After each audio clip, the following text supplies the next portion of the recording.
മഹത്തായ ശിവഗിരി തീർത്ഥാടനത്തിന് നാന്ദി കുറിക്കാൻ സാഹചര്യമൊരുക്കിയ ഇടമാണ് കോട്ടയം ജില്ലയിലെ നാഗമ്പടം മഹാദേവ ക്ഷേത്രത്തിലെ തേന്മാവിൻ ചുവട്. ഈ നാഗമ്പടം മഹാദേവ ക്ഷേത്രത്തിലെ തേന്മാവിൻ ചുവട്ടിൽ വിശ്രമിക്കുന്ന വേളയിലാണ് ഗുരുവിന് മുന്നിൽ ശിവഗിരി തീർത്ഥാടനം എന്നുള്ളൊരു ആശയം എത്തുന്നത്. ഇന്നും ഗുരുസ്മരണകളാൽ മുഖരിതമാണ് ഈ തേന്മാവിൻ ചുവട്, ഈ ക്ഷേത്രാങ്കണം. കാണാം. കേരളത്തിലെ ഏറ്റവും പ്രധാനപ്പെട്ട തീർത്ഥാടനങ്ങളിലൊന്നാണ് ശിവഗിരി തീർത്ഥാടനം. ശിവഗിരി തീർത്ഥാടനത്തിന് ശ്രീനാരായണ ഗുരുദേവൻ അനുമതി നൽകിയത് എനിക്ക് പിന്നിൽ കാണുന്ന ഈ തേന്മാവിന് ചുവട്ടി വെച്ചാണ്. മാത്രമല്ല, എല്ലാ വർഷവും ശിവഗിരിയിൽ ഉയർത്താനുള്ള ധർമ്മ പതാക കൊടുത്തയക്കുന്നതും ഇവിടെ നിന്നാണ്.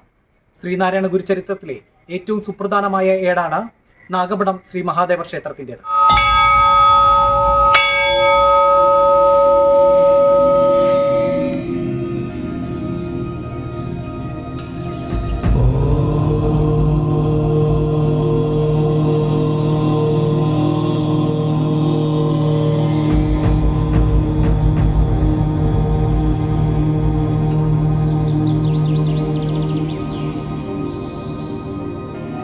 ശ്രീനാരായണ ഗുരുദേവന്റെ പാദസ്പർശമേറ്റ് പരിപാവനമായ പുണ്യഭൂമിയാണ് നാഗമ്പടം മഹാദേവർ ക്ഷേത്രം. മീനച്ചിലാറിന്റെ കരയിൽ ശാന്തസുന്ദരമായ സങ്കേതം. 1913 ഗുരുവിന്റെ നിർദ്ദേശപ്രകാരം നാഗമ്പടം മഹാദേവ ക്ഷേത്ര പ്രതിഷ്ഠ നടത്തിയത് ശിഷ്യനായ സ്വാമി ബോധാനന്ദയാണ്. പിന്നീട് പലതവണ ഗുരുദേവൻ ഇവിടെ എത്തി. അപ്പോഴെല്ലാം അദ്ദേഹത്തിന് തണൽ വിരിച്ചു ഈ തേന്മാവ്. 1928 ജനുവരി 16 തേന്മാവിൻ ചുവട്ടിൽ വിശ്രമിക്കുന്ന വേളയിലാണ് ഗുരുവിന് മുന്നിൽ ശിവഗിരി തീർത്ഥാടനം എന്ന ആശയം എത്തുന്നത്. മൂലൂർ എസ് പത്മനാഭ പണിക്കർ, വല്ലഭശ്ശേരി ഗോവിന്ദൻ വൈദ്യർ, TK കിട്ടൻ റൈറ്റർ എന്നിവരാണ് വ്രതാനുഷ്ഠാനങ്ങളോടെയുള്ള തീർത്ഥാടനം എന്ന ആശയം സമർപ്പിക്കുന്നതും ഗുരുവിൽ നിന്ന് അനുമതി നേടിയതും. 1998 66ാമത് ശിവഗിരി തീർത്ഥാടനം മുതൽ തീർത്ഥാടനത്തിന് മുന്നോടിയായി ശിവഗിരിയിൽ ഉയർത്തുന്ന ധർമ്മ പതാക ഇവിടെ നിന്നും ഘോഷയാത്രയായി കൊണ്ടുപോകുന്നു.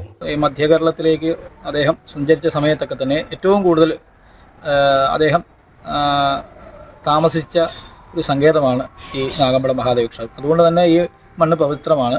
കാരണം ശ്രീനാരായണ ഗുരുദേവ തൃപ്പാദങ്ങൾ ഈ മാവിൻ്റെ ചുവട്ടിൽ ഇരുന്നുകൊണ്ടാണ് ശിവഗിരി ചരിത്ര പ്രസിദ്ധമായ ശിവഗിരി തീർത്ഥാടനത്തിന് അനുമതി കൊടുത്തത്. അതുകൊണ്ടൊക്കെ തന്നെ ഈ ക്ഷേത്രത്തിൻ്റെ ചൈതന്യം ഇപ്പോൾ കോട്ടയത്തിൻ്റെ ഒത്ത മധ്യഭാഗത്താണ് ഈ ക്ഷേത്രം സ്ഥിതി ചെയ്യുന്നത്. എങ്കിലും വളരെ ശാന്തമാണ് ഇവിടുത്തെ അന്തരീക്ഷം. അതുപോലെ നാമജപങ്ങൾക്കും ഒക്കെ ഉള്ള വളരെ ആൾക്കാർക്ക് ഇവിടെ ഇരുന്ന് നാമം ജപിക്കുന്നതിനൊക്കെ വളരെ ശാന്തമായ ഒരു അന്തരീക്ഷമാണ്.